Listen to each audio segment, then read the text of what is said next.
శ్రీమాత్రే నమః. శ్రీ లలితా సహస్రనామంలోని 753వ నామము మహాసన.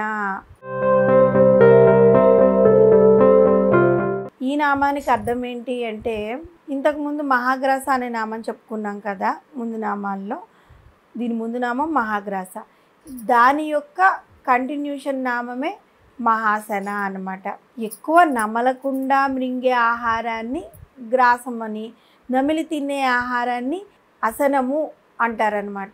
సృష్టి విస్తరణలో భాగంగా సమస్త విశ్వాన్ని సృష్టించి దానిలోని జీవులందరికీ ఎటువంటి లోటు లేకుండా ఆహారాన్ని సమృద్ధిగా ఏర్పాటు చేసి కల్పాంత ప్రళయకాలంలో ఈ సమస్త విశ్వాన్ని ఒక పెద్ద కబళంలాగా ఏక ముద్దగా తనలోకి స్వీకరించే తల్లి మహాగ్రాస. అయితే ఈ సమస్త విశ్వము అనే తినుబండారము లేదంటే ఆహార పదార్థమును అనుభూతిపరంగా స్వీకరించే జగన్మాత మహాసన.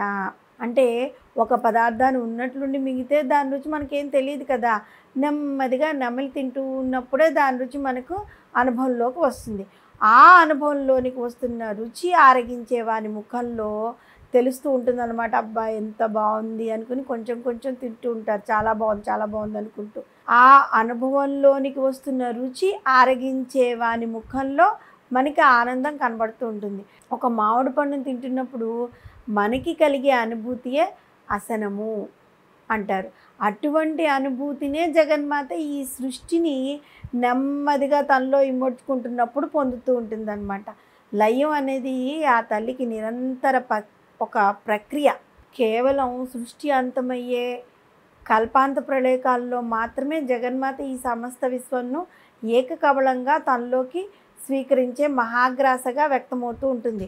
మరి ఇక అంతవరకు ఈ విశ్వంలో లయ కార్యక్రమాలు ఉండదా అంటే ఖచ్చితంగా ఉంటుంది. ఒక చోట ఫ్లడ్స్ వస్తుంటాయి, ఒక చోట భూకంపాలు వస్తుంటాయి, ఒక చోట కొంతమంది వెళ్ళిపోతూ ఉంటారు కదా. అయితే అది మహాగ్రాసం కాదు, అది ప్రళయాంత లాస్ట్లో కల్పాంతంలో వస్తుంది. మహాసనముగా మనము అన్నిత్యం గమనిస్తున్న ఈ జగత్తుల్లో ఎన్నో జీవులు నిరంతరం నశిస్తూనే ఉంటాయి కదా, ఎన్నో ప్రళయాలు సంభవిస్తూనే ఉంటాయి. నిన్న మొన్నటిదాకా మన కళ్ళ ముందే ఉన్న మన తాతలు, తల్లిదండ్రులు మొదలైన వారు ఎంతోమంది మనకి కనపడకుండా పోయారు. వారిని తనలోకి స్వీకరించిన తల్లి మహాసన. ఈ విషయాన్ని పరబ్రహ్మ స్వరూపుడైన శ్రీకృష్ణ పరమాత్మ భగవద్గీతలోని 11వ అధ్యాయమైన విశ్వరూప దర్శన యోగంలోని 32వ శ్లోకంలో వివరించారు. నేను లోకములన్నిటినీ తుదముట్టించుటకే పుట్టిన మహాకాళుడును, ఈ లోకములను రూపుమాపుటికై పూనుకుని ఉన్నాను కనుక నీ యుద్ధం చేసినా చేయకపోయినా ప్రతి పక్షంలో ఉన్న ప్రతి వీరుడు కూడా మిగలడు అని కృష్ణుడు భగవద్గీతలో వివరించారు. కాలం అనేది శాశ్వతం కాదు, నిలిచేది కాదు. కాలస్వరూపిణైన మాత కూడా నిలిచేది కాదనమాట. ఒక్కటొక్కటిగా కాలం అన్నిటినీ మృంగేస్తూ ఉంటుంది. అందుకే కాలో జగద్రక్షక అని శాస్త్రాలు సూచిస్తున్నాయి. జీవుల యొక్క బాల్య, కౌమార, యవ్వన, వార్ధక్యం తర్వాత మరణదశలుగా మహాసన అయిన ఆ తల్లి స్వీకరిస్తూనే ఉంటుంది. జగన్మాత మృత్యువుకే మృత్యువు అన్నమాట. మృత్యుదేవత ఈ విశ్వంలో అందరినీ నెమ్మదిగా మింగుతూ ఉంటే ఆ మృత్యువును మహాసన అయిన ఆ తల్లి తన ఆహారంలో నంచుకునే పదార్థంగా చేసుకుని ఈ సృష్టి అనే ఆహార పదార్థాన్ని తృప్తిగా స్వీకరిస్తూ ఉంటుందన్నమాట. ఈ విషయాన్నే జగద్గురువులైన ఆదిశంకర్లు సౌందర్యలహరిలోని 26వ శ్లోకంలో ఎంత అద్భుతంగా వివరించారు అంటే, అమ్మ మహాప్రళయం సంభవించినప్పుడు బ్రహ్మ మరణిస్తాడు, విష్ణువు రూపాంతరం చెందుతాడు, యముడు అసలు కనిపించడు, ఇంద్రుడు, కుబేరుడు పదవీచ్యుతులైపోతూ ఉంటారు. నీ పాతివ్రత్య మహిమ వలన శివుడు మాత్రమే నాశనం లేకుండా ఉంటాడమ్మా అని కీర్తించారు. మనం ముందు చెప్పుకున్నట్లుగా మహాగ్రాస, మహాసన ఈ రెండు నామాలను కూడా వసన్యాది వాగ్దేవతలు ఈ సమస్త విశ్వమును తనలోకి తీసుకుని భద్రపరిచే శక్తిగా అభివర్ణించారు.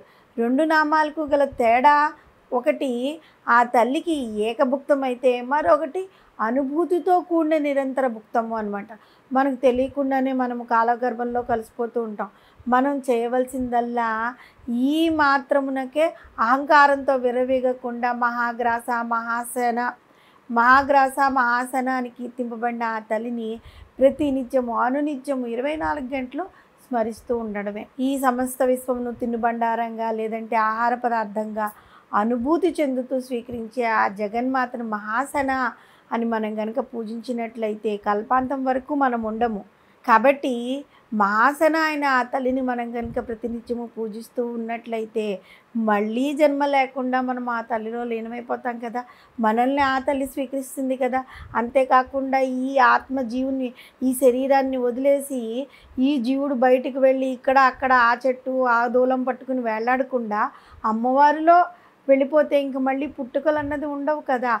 ఆ విధంగా మనం ప్రార్థించాలి. దానికి కావాల్సింది నిర్మలమైన భక్తి, విశ్వాసం, నమ్మకం. ఎప్పుడైతే సర్వస్వ శరణాగతి వేడి అమ్మవారిని ప్రార్థిస్తామో ఆ రోజు మనము మృత్యు అన్నది తప్పదు. మృత్యువు వచ్చిన ఆ మృత్యువు తిరిగి జన్మము లేకుండా అమ్మవారు తనలో ఐక్యం చేసుకుంటుంది. శ్రీమాత్రే నమః.